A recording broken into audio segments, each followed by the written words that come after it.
कहानी का नाम ईश्वर पर भरोसा। एक अमीर व्यक्ति था। उसने समुद्र में अकेले घूमने के लिए एक नाव बनवाई और छुट्टी के दिन वह नाव लेकर अकेले समुद्र की सैर करने निकल पड़ा। वह समुद्र में थोड़ा आगे पहुंचा ही था कि अचानक एक जोरदार तूफान आ गया। उसकी नाव पूरी तरह से तहस नहस हो गई, लेकिन वह लाइफ जैकेट के साथ समुद्र में कूद गया। जब तूफान शांत हुआ तब वह तैरता तैरता एक टापू पर जा पहुंचा, मगर वहां भी कोई नहीं था। टापू के चारों ओर समुद्र के अलावा कुछ भी नजर नहीं आ रहा था। उस आदमी ने सोचा कि जब मैंने पूरी जिंदगी में किसी का भी कभी बुरा नहीं किया तो मेरे साथ बुरा नहीं होगा। उसको लगा कि ईश्वर ने मौत से बचाया है तो आगे का रास्ता भी वही दिखाएगा। धीरे धीरे वह वहां पर उगे झाड़ फल पत्ते खाकर दिन बिताने लगा, मगर अब धीरे धीरे उसे लगने लगा था कि वह इस टापू पर फंस गया है। मगर अब भी ईश्वर पर उसका भरोसा कायम था। उसने सोचा, इतने दिनों से मैं इस टापू पर मारा मारा फिर रहा हूँ, क्यों ना यहाँ एक झोपड़ी बना लूं। पता नहीं अभी और कितने दिन यहाँ बिताने पड़े। पूरे दिन लकड़ियां और पत्ते वगैरह इकट्ठा कर उसने झोपड़ी बनानी शुरू की। रात होते होते उसकी झोपड़ी बनकर तैयार हो गई।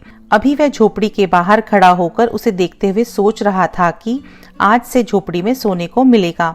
मगर अचानक से मौसम बदला और बिजली जोर जोर से कड़कने लगी और एक बिजली उसकी झोपड़ी पर गिर गई। उसके देखते ही देखते झोपड़ी जलकर खाक हो गई। यह देखकर वह व्यक्ति टूट गया। उसने आसमान की तरफ देखकर बोला, हे ईश्वर, ये तेरा कैसा इंसाफ है। तूने मुझ पर अपनी रहम की नजर क्यों नहीं की। मैंने हमेशा तुझ पर विश्वास बनाए रखा। फिर वह इंसान हताश और निराश होकर सर पर हाथ रखकर रोने लगा। अचानक ही एक नाव टापू के पास आई। नाव से उतरकर दो आदमी बाहर आए और बोले कि हम तुम्हें बचाने आए हैं। दूर से इस वीरान टापू में जलता हुआ झोपड़ा देखा तो लगा कि कोई उस टापू पर मुसीबत में है। अगर तुम अपनी झोपड़ी नहीं जलाते तो हमें पता ही नहीं चलता कि टापू पर कोई है। उस आदमी की आंखों से आंसू गिरने लगे। उसने ईश्वर से माफी मांगी और बोला, हे ईश्वर, मुझे क्या पता था कि तूने मुझे बचाने के लिए मेरी झोपड़ी जलाई थी। यकीनन तू अपने बंदों का हमेशा ख्याल रखता है। तूने मेरे सब्र का इम्तिहान लिया, लेकिन मैं उसमें फेल हो गया। मुझे माफ कर दो। शिक्षा। इस कहानी से हमें यही शिक्षा मिलती है कि दिन चाहे सुख के हों या दुख के, भगवान अपने भक्तों के साथ हमेशा रहते हैं।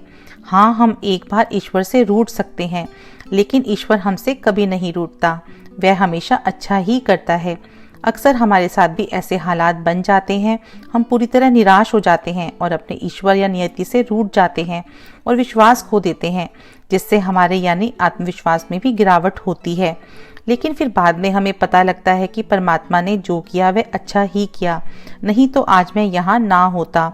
इसीलिए मुसीबत या दुख के समय हार मानने के बजाय लगातार अपने कर्तव्य करते रहिए और बाकी सब अपने परमपिता परमेश्वर पर छोड़ दीजिए, क्योंकि वह जो करेंगे निश्चित ही अच्छा करेंगे। ओम साईं राम।